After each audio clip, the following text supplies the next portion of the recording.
Muy bien, vamos a saludar en Canalea a Matías Bolis Wilson. Él es economista, jefe de la Cámara Argentina de Comercio y Servicios. Matías, ¿cómo estás? Hola. Buen día, ¿cómo andan? ¿Cómo estás, Bien, muy Matías? bien. Bueno, a casi 10 días de las elecciones, el ministro Massa pone en pausa la campaña y se enfoca en el tema del dólar. ¿Cómo lo ves esto? ¿Peligra el balotaje? ¿Lo afecta? A ver.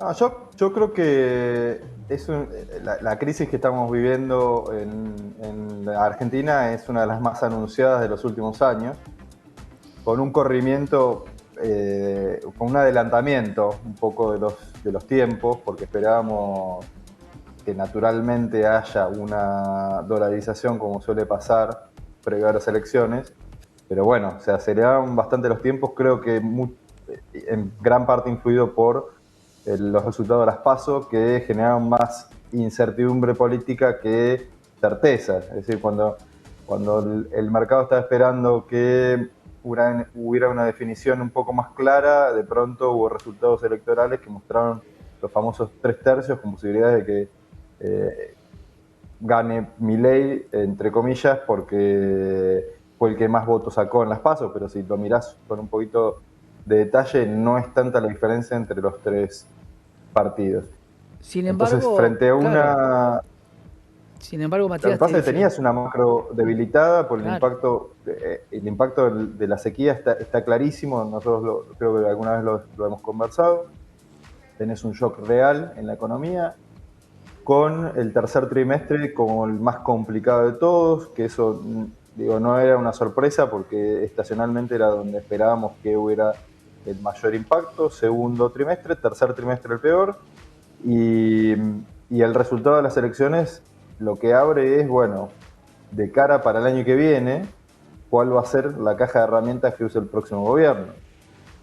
De todos modos, el año que viene debería ser un poquito menos complicado por una serie de razones, entre ellas, bueno, el mayor ingreso de divisas por parte de las exportaciones, por la cuenta energética, un contexto internacional que no debería tener tasas de interés tan altas, que eso a los emergentes como Argentina lo complican bastante. Hay que ver cómo pega el tema del conflicto en Medio Oriente en el precio de los combustibles, básicamente. Hoy salió el índice de precios en Estados Unidos, un poquito por encima de lo que se esperaba, pero en general las expectativas es que en la reunión de noviembre la Reserva Federal no vuelva a aumentar las tasas. Y hoy sale el índice de inflación en Argentina a las 4 de la tarde. Matías, hablábamos de percepción, una palabra que a los argentinos nos condiciona. En las PASO nadie tenía la percepción de que el número de Javier Milei iba a ser el que fue. Sin embargo, todos creíamos que Juntos por el Cambio, unidos ambos candidatos, iban a tener un porcentaje muchísimo más alto. Por ende, algunos votos se perdieron ahí, otros votos se pierden en el oficialismo. Por otro lado, esto que vos hablás de se aceleró luego de esta decisión. ¿Se acelera por la idea de la dolarización en la Argentina? ¿Se acelera por la posibilidad de un gobierno de Javier Milei? ¿O se acelera por algunos dichos inoportunos? ¿Cuál es tu visión? Creo que es una combinación de todo. Como les decía, la macro no estaba con la solidez como para enfrentar un nivel de incertidumbre tan alto. Entonces, ¿tenés una razón de fundamentales? Sí, claramente, pero nada fuera de lo que estuviéramos esperando. Digo, esto lo veíamos viendo desde el principio de año.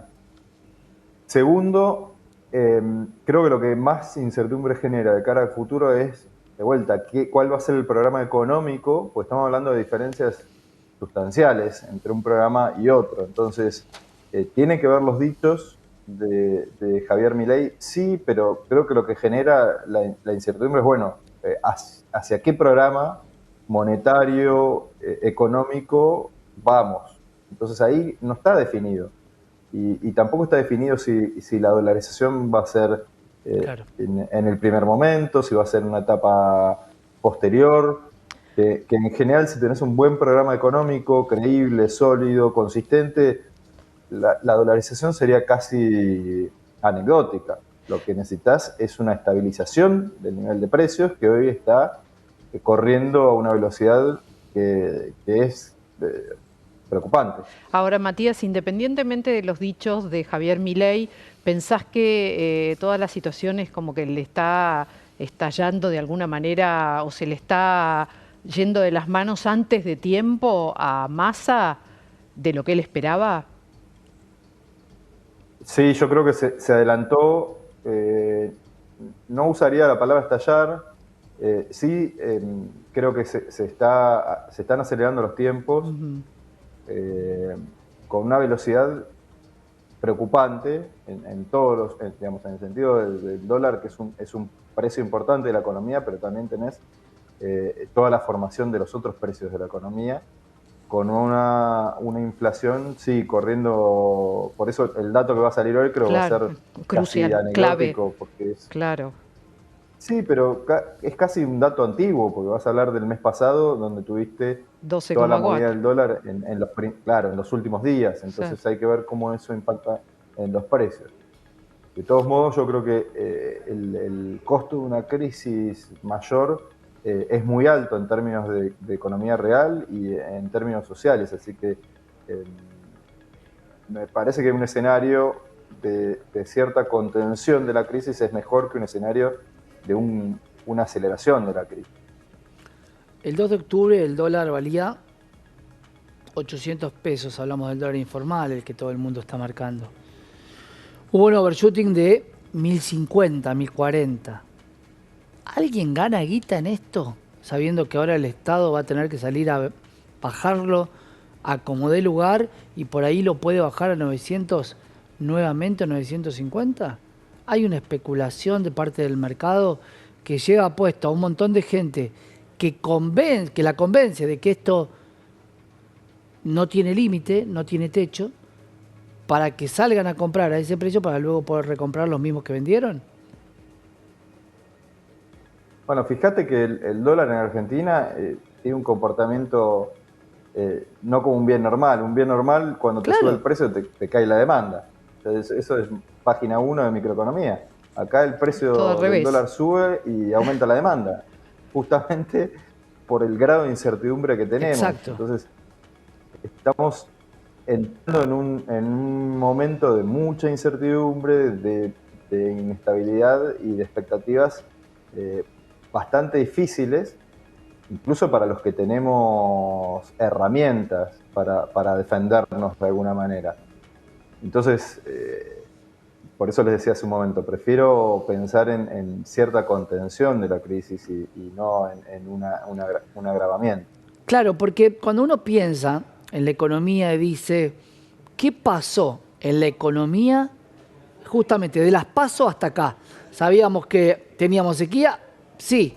¿Sabíamos que dólares no iban a ingresar? Sí. Sin embargo, se hicieron 2 o 3 planes para poder captar los dólares.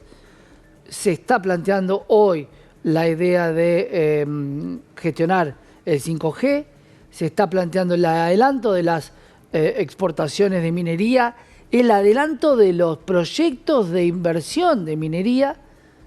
O sea, nada empeoró la economía en sí. ¿Coincidís con eso, Matías, que es simplemente una cuestión de expectativa de qué puede llegar a venir? Absolutamente.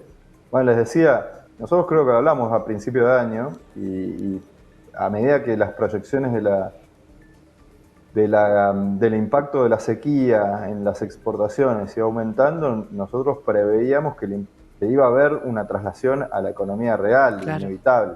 Ahora, vos mirás los números de comercio exterior, te caen 25% las expo, las impo te caen solo el 10%.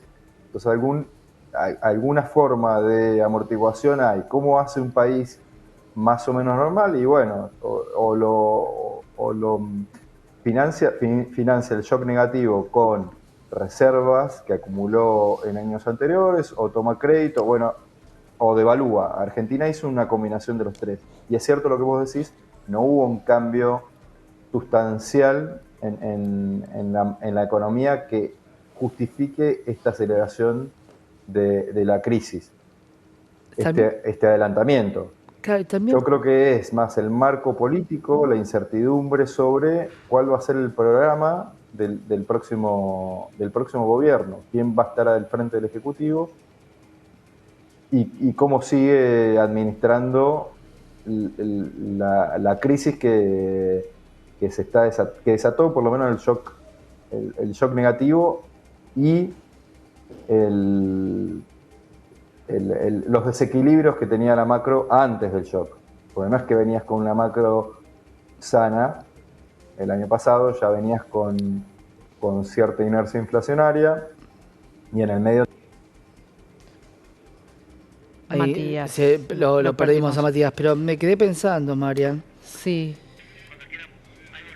A ver si te hago extensible la pregunta, Matías. Cuando hablamos de un país normal, hablamos de compararnos con algún país del mundo, y no vayamos tan lejos, con algún país de acá al lado. Mi gran pregunta es, ¿cuál es el precio de tener un país normal? Porque si el precio de tener un país normal es dolarizar y seguir presionando a los que menos tienen, ¿cuál sería el precio? ¿Se puede acomodar la macro o querer un país normal sin ningún precio? Gratis no va a ser. Pero yo lo pondría al revés. ¿Por qué no vemos los costos de no tener un país normal? Digo, Argentina no crece desde 2011 en términos netos. Tenés un serrucho. Si vos mirás toda la trayectoria de 2011 hasta ahora, el PBI no aumentó. O sea, es marginal lo que aumentó. El PBI per cápita cayó. Entonces la pregunta es si no estamos pagando un costo muy alto por no tener un país normal o más o menos estable. Entonces, me parece que esa también es una discusión que hay que dar y tiene que entrar en la agenda Sí. en algún momento, porque yo creo que hay una falsa antinomia entre el corto plazo, entre la coyuntura, lo urgente y el largo plazo. Y fíjate que hablamos tanto del corto plazo que el largo plazo termina siendo lo que nos pasa, o sea, el corto plazo. Esta simple discusión, vivimos tan en la Matías. coyuntura que Sí. Te decía que esta simple discusión que vos planteás y que yo planteo, te da la única teoría por la cual hoy la elección está dada de esta manera. ¿Por qué? Porque hay muchos jóvenes que plantean esto. ¿Cuál es el costo de no tener un país normal?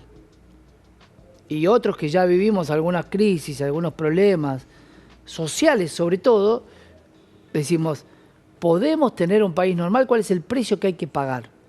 Y me parece que ahí en esa discusión, que debería ser un debate de todos los argentinos, tendríamos que encontrar un equilibrio. Y de alguna manera lo engancho, lo relaciono con esto que decía Matías, que nosotros vivimos en la cotidianidad, Santi, pensando en el cortísimo plazo, Sí, claro. porque estamos apagando el fuego constantemente, los incendios cotidianos, los incendios diarios, de manera tal que el largo plazo no entra en la agenda del país. Y ahí está el tema de los chicos y los jóvenes que lo que hacen es, Claro. como no tienen largo plazo, se van. Y eso será mucho para debatir, Matías, ¿no? Acerca de si no nos hemos acostumbrado a pensar en corto plazo. Llévalo a donde quieras. Llévalo a un técnico de fútbol, llévalo a donde vos quieras. Claro. No nos habremos acostumbrado a pensar en el muy corto plazo porque de alguna manera la política nos empezó a empujar a creer que desde el que menos tiene se levanta sabiendo que mañana va a tener menos, lo mismo, pero nunca más. Entonces, ¿por qué voy a pensar en el largo plazo si tengo que pensar que hoy tengo que comer? Absolutamente. Y en el caso de un laburante, ¿por qué voy a pensar en el largo plazo si no sé si mañana Claro, esta empresa cierra? claro. Entonces, es una cuestión psicológica también la Argentina de pensar en el corto plazo. ¿Y cuál es el corto plazo? Salí, corre, andá que todavía podés, andá a comprar dólares. Ese es el corto plazo. Posiblemente si empezamos a pensar un poco más en largo plazo, tendríamos un país con un precio, un país normal, pero con un precio más accesible. Matías Bolis Wilson, muchísimas gracias, economista jefe de la Cámara Argentina de Comercio y Servicios. Gracias, Matías.